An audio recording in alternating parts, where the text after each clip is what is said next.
yeah, I just really wanted to tell you that your brain doesn't like doing new stuff because that's not very efficient and conserving energy of you. So you have to fight your brain. You have to fight your brain in order to learn a new skill and complete your creative vision.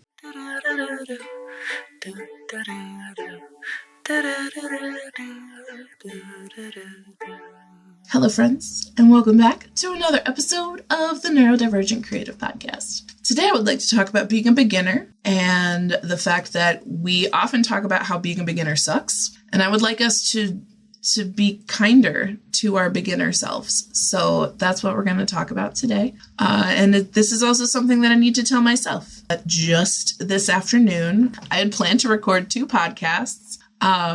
But instead, I was working on my novel, and I ended up having a little mental breakdown, and my partner had to come in and comfort me. And I feel like I have lost the connection that I had with my story. And that's freaking me out. That's freaking me out a lot, because when I started writing this novel in 2022, so it's been 3 years that I've been working on this, years of my life now. I was really clear on what the story was about. And then when I went to revise it, instead of just sort of shoring up the parts that needed shored up, I did a total rewrite. And I realized, okay, I'm going to be totally honest with you. I went and kind of dissociated on the couch for a couple hours, and I was just watching videos on Facebook, and I was getting a lot of Gilmore Girls clips. And I realized that in my first draft, my 2 characters were very Lorelai and Rory coded.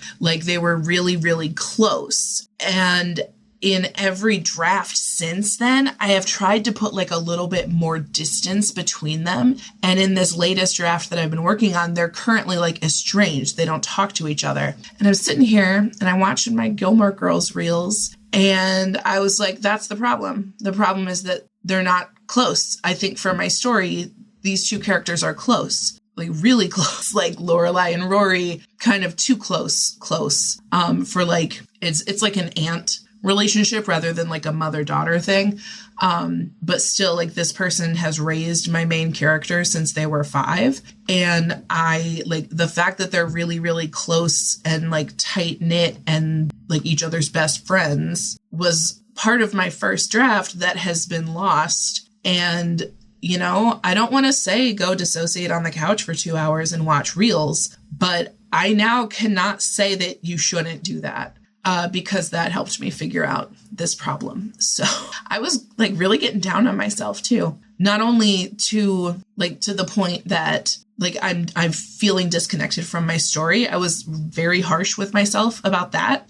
There's a lot of pressure there for me because I help people write books, and because I am a book and a writing and a creativity coach. The fact that I was having trouble with my own story was very upsetting to me. And I've been coaching for 5 years, and I know that I do not have to be perfect in order to help other people. And often I can see things way more clearly when I'm coaching you than when I am reflecting on my own struggles. And those struggles kind of are similar some of the time. I can coach somebody on something and realize, oh, this is advice that I also needed to hear. And it's just so much easier for me to process that when it's for somebody else. So I was very displeased with myself, but I knew that getting mad at myself and being mean to myself was not the move. So I told my, not a golden retriever partner. He's not that extroverted, but he's a golden retriever for me. He's I don't know, he just loves me and he won't let me be mean to myself. So I told my partner I was feeling terrible, and he came up to see me in my office, and I'm crying, and I'm staring at my computer, and I'm it's just gone. I'm worried that it's gone forever. I'm worried that I lost my story. I'm going to cry now. I'm trying not to cry. And he just, first of all, listened. And then he just validated it. He's it's not gone forever. You can take a break. Maybe you should read something. That's actually what he said. He said that reading our friend Evan's book helped him restart his writing. He said getting some outside words helped me make my words. And I was that's That's very astute observation, my guy. I love that for you. So I was going to read, but I'm in a Greek myth retelling phase right now. So like, I don't think it would fix my book. Maybe I need to read some sci-fi to get into my own book's head. But honestly, the Gilmore Girls reels really helped. So maybe I did just need to see some type of like reminder of a story that has inspired me. Gilmore Girls was very formative for me, and I haven't rewatched it in its entirety. And I know it aged rough. But maybe I'll rewatch Gilmore Girls and see what life lessons I can find in it. Oh, it's rough. I am not going to like Rory as much as I liked Rory in the beginning. But that's fine. We're not here to talk about Gilmore Girls. We're here to talk about being a beginner and the period of time when you are not inherently just amazing at stuff. Because man, that just slapped me in the face that I suddenly felt like I didn't know what I was doing anymore. Like, I've been working on this book, I've been revising, I've been learning, I have been teaching, I have been helping other people write their books. Like, literally, I have helped like 5 people write whole ass books, at least at this point. And I know I'm good at that. And so then when I was having trouble with my own book, I felt like a weird failure, imposter person who, I don't know, like I'm going to go bankrupt and nobody's going to hire me to help them with their book, because if I can't write my own book, who am I to help them with theirs? And all of that is silly nonsense that my brain is threatening me with. It's not a great time in here sometimes. But the thing about like doing new things, part of the reason it feels bad is because your brain doesn't want you to do it. Your brain wants to, it's called the motivational triad. And your brain wants to like seek pleasure, avoid pain, and conserve energy. So those are your brain's 3 priorities at any given time, which means that it's going to stick to things you already know how to do, routines that you already have, because adding a new routine or habit is inefficient. It's not conserving energy. It spends more energy. So to learn a new skill, to practice a new technique, to do anything outside your pre-existing baseline of activities, your brain is a little resistant to that. Your brain is like, what if instead we took a nap? What if instead we made a sandwich? What if we just did pleasurable things that weren't hard at all? And that's what our brain wants, because our brain is operating an animal. But in addition to having an animal body and brain, we also have creative needs, right? Like I really believe that humans are inherently creative, and that part of being a human person is connecting with your creativity and sharing creativity with other people. And that shared like vulnerability of the emotional expression of creating something, like you're just inherently not alone anymore. Like when you go to an art museum and you look at a painting and you can see something captured in the painting, whether it's confusion or it's grief and sorrow, or it is about destruction and war and poverty. Like you can see things in the art. And sometimes you can feel what that artist must have been feeling when they painted it or sculpted it or did whatever it is. You know, you can hear a songwriter's emotions, you can feel them. And that's part of what art is. And I think that's why it's really important that we need to make it, because it shows other people you are not alone. Somebody else has felt the way that you have felt, and they made this art about it, and now you can see it. And maybe they lived 200 years ago, and right now you are feeling the same feelings of grief. You know, you read a poem that somebody wrote about one of the darkest times in their life or one of the happiest times in their life, and you read it and you feel seen and you feel like you see them, even though they're no longer here. And that's why creativity is so important. It's like art is a legacy, and your art doesn't have to be good. It doesn't have to be a masterpiece. It doesn't have to be something that makes you a lot of money. It doesn't have to be any of that. It just has to be art. It has to be creative expression. It has to be something that you felt and then made real with some medium. You draw it, you paint it, you sing it, you write it down as a poem or a story. But creativity is the way that we leave a legacy of like human experience. And your brain isn't designed for that, but your spirit is, and your heart is, and your soul is. And so to start working on a book or anything, but I'm talking about writing a book, because that's what led to my little existential epiphany today. When you are writing a story, there's a lot of pressure, but most of that pressure is from you, hoping that like this story is going to be really good, or it's going to connect with people in a certain way, or it's going to change your life. And maybe it will do all those things. But I think we get really stressed out about what the story is going to look like in the future. And we sort of forget that we're engaging with it right now, like moment by moment. And I've been getting like a lot of synchronous messages, like, look, okay, fine. I'm sorry. I believe that the universe kind of like talks to me and gives me signs. And when I'm, today it gave me a bunch of Gilmore Girls videos, but I've been seeing a lot of like messages, emails, posts on Instagram, whatever. Like, I'm not saying it's a neon sign or like I hear voices, but I have been getting the message of like, live in the moment, slow down. Don't even look into the future. And damn, if I'm not a lot calmer when I think about just being right here, right now. And I think maybe I was getting that way with my book too. I was worried that like, how many more years is this going to take? When am I going to get it right? And I was spiraling and getting way too into the weeds of all the ways that this could go wrong. And I wasn't letting myself just be there playing with it in the moment. And I also think that like the way that I was changing around my characters and their relationship and their closeness, I think that was like a form of people pleasing. I was like, what'll be the most interesting to read about? When like my story from the get-go was about like these close-knit people, like they're each other's family. And like, I forgot that. I got too far away from it because I got in my head and I was like, ooh, what about this? What about this? What about that? People are really going to love this. And it just kept changing and changing and changing. And they got further and further and further apart. And now I'm sitting here and I'm like, how do I get this story to go together? Well, maybe you could undo all of that distance that you put in between your characters. And I kind of just want to go read my first draft again. Like, I think it's been a while since I read the first draft, and I want to go through and be like, this is definitely coming with me into the final draft. Like, I can do that now. And for some reason, I wasn't trusting myself with it. I just kept trying to like rebuild it from scratch, as opposed to going through it and finding the notes about what I really liked and loved about it.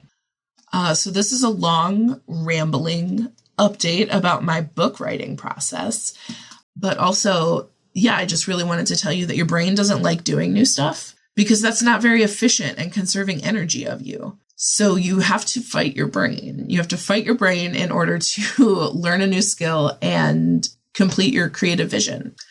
I'm really coming into this sort of era of reconnecting spiritually with my book because it felt very soul driven. Like it was just in my spirit and on my heart. And I had to write it down because it was the story on my heart, which is something that I love to talk about. Like, write the story on your heart. Don't write for other people. And then like the writing for other people call was coming from inside the house because I didn't even realize that I was doing it. I think I was like writing to, I don't know, impress my writing coach, or who even knows? I don't know what I was trying to do. I was trying to emulate another author or something. And like, I think I just need to write this as me and like quit trying so hard. I think I've added several levels of like trying too hard to writing my book. And that's why it felt so disjointed and like disconnected, is I sort of lost the spiritual thread of it. I lost that connection to it.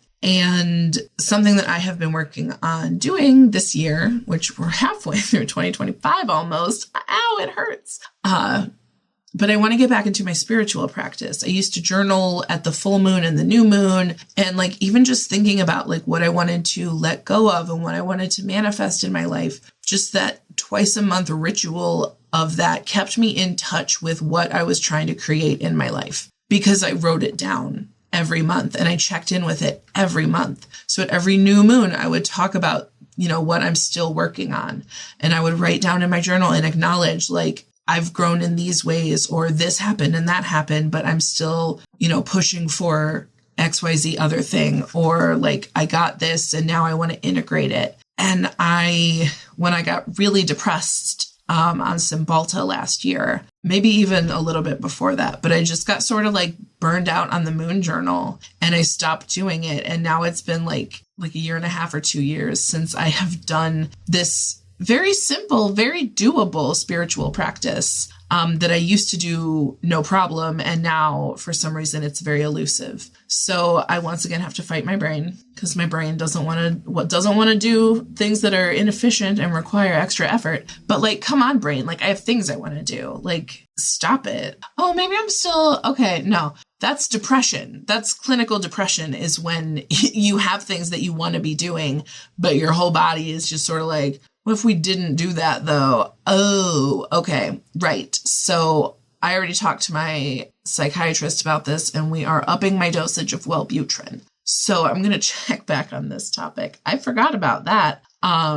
Yeah. So your brain is resistant to stuff, but also you might have depression or anxiety. I have both. I am blessed. The depression wasn't really a problem until the Cymbalta. It sort of brought that back out in full force, which is frustrating because I don't like that an antidepressant can give you can give you depression. It's fine. Everything's fine. The world of antidepressants is weird. I also hope that talking about my antidepressants doesn't get me put on a frickin' list. I don't want to get sent to a farm RFK Jr. or whatever you're going to do with the autistics and the disabled people and the depressed, anxious people. Like I'm not going to be very good at hard labor in the sun. So I don't know, put me in the barn, let me feed a goat or like brush a horse or something. All right. I'm back. I went, it was a little dark. It was not great. I don't love it. I'm back. Okay. So in light of all of this spirituality and connecting with your intuition and your creativity and your human birthright of creative expression, I have started a new membership for writers. So it's a monthly membership, less than $100, less than $90, less than $80. I don't know. I'm just trying to be a sick, awesome commercial. That's all dumb. But it's $69 a month. And we are going to coach on like the spiritual connection stuff. I'm working on this little like grimoire workbook of like rituals and things to connect with your writing in different ways. So there's going to be like a sort of like ritual-y aspect. We're going to do oracle readings and stuff. So it is going to bring in some spirituality, some moon work, things like that. So it's not for people who are going to be like, that's weird. I don't want that. Like, if you think that's weird, it's not for you. Like, it's literally a program with all of that built in because I like to be a little witchy with my stuff. So we're getting a little witchy with my stuff. I do not often put my spirituality into my business, but every once in a while I remember that I'm a person and I can do whatever I want, which is pretty cool when you think about it. Like, I just have free will. So I'm making a little magic ritual writing space. Anyway, it's called the Sacred First Draft Society. It's got a very cool vibe. We are doing weekly coaching, weekly co-working, and all sorts of like resources that I'm going to make, like guided visualizations and meditations and like affirmation recordings and stuff. Like, I am going fully into your subconscious brain and your heart. And we are going to talk to those parts of yourself. And it's going to be dope. And we're going to reconnect with your story so that you don't abandon it and run away and then cry at your computer when you can't figure out where your story went in your heart. And it's because you were doing something dumb. I'm yelling at myself. I'm not really yelling at you. So I love you. There's nothing you can do about it. And I hope to see you in the Sacred First Draft Society. I will make sure that there are buttons and links and things for you to go check that out. There's so much more cool stuff than what I talked about because I was getting distracted, but you should go check it out. I love you. I'll talk to you later. Bye. Creative with Caitlin Fisher as your host and creative coach. They'll change your approach and tell you a joke to lighten your load and help you along or sing you a song. Do-do-do-do-do. Do-do-do-do. Do-do-do-do-do. Do-do-do-do.